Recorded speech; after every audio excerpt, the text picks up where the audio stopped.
Assalamualaikum. Waalaikumsalam, Bu, saya mau mewawancarai Ibu ya Bu. Ya, silakan Bu. Menurut Ibu, apa penyebab kurangnya kemampuan peserta didik dalam menuliskan cerita sederhana? Menurut saya nih ada beberapa hal yang bisa menyebabkan peserta didik ini kurang dalam menulis.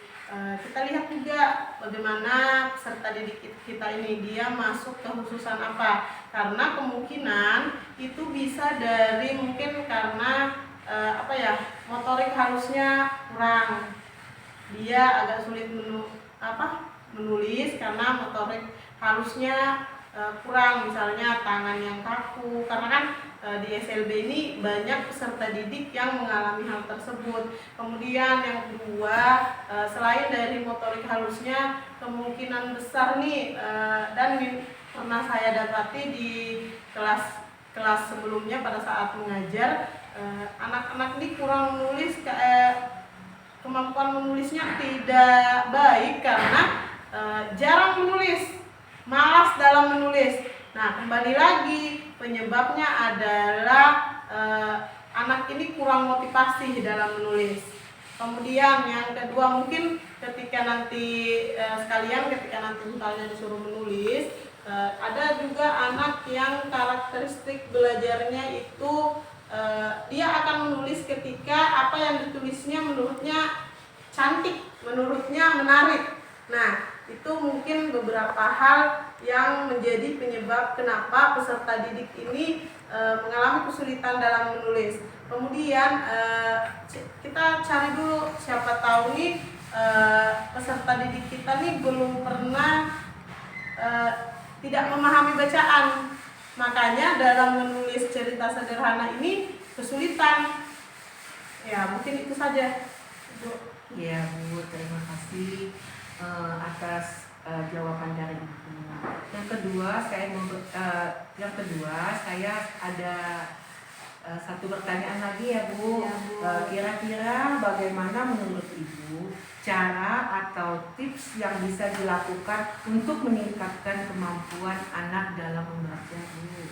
Oke, kemampuan anak dalam membaca inilah salah satu masalah yang paling sering kita dapati di sekolah, masalah literasi.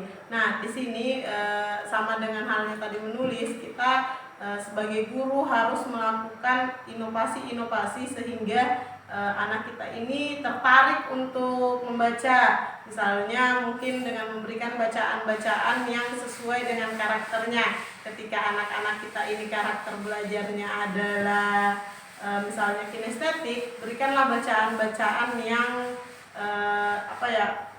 lebih ke bagaimana bergerak. Kemudian disesuaikan lagi dengan karakter belajar peserta didik kita, karena kan kita melakukan asesmen sebelum melakukan pembelajaran, artinya kita tahu sampai di mana kemampuan peserta didik kita. Nah, disinilah fungsi kita sebagai guru, bisa mempaskan bacaan yang akan kita berikan kepada peserta didik dengan karakter belajarnya. Nah, itu misal salah satu contohnya misalnya membaca dengan teman. Setelah dia membaca, tutor teman sebaya, setelah dia membaca, dia akan menjelaskan isi bacaannya kepada temannya. Jadi ada hal yang harus dicapai, bukan cuma sekedar membaca.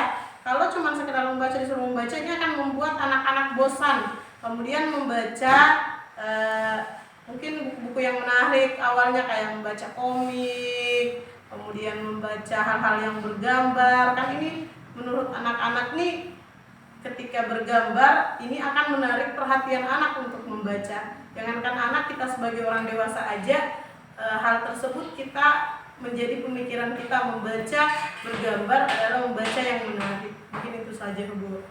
Terima kasih sekali ya Ibu Leti atas kesempatan yang telah diberikan kepada saya untuk mewawancarai Ibu. Ya, sama-sama, Bu. Assalamualaikum. Waalaikumsalam warahmatullahi wabarakatuh.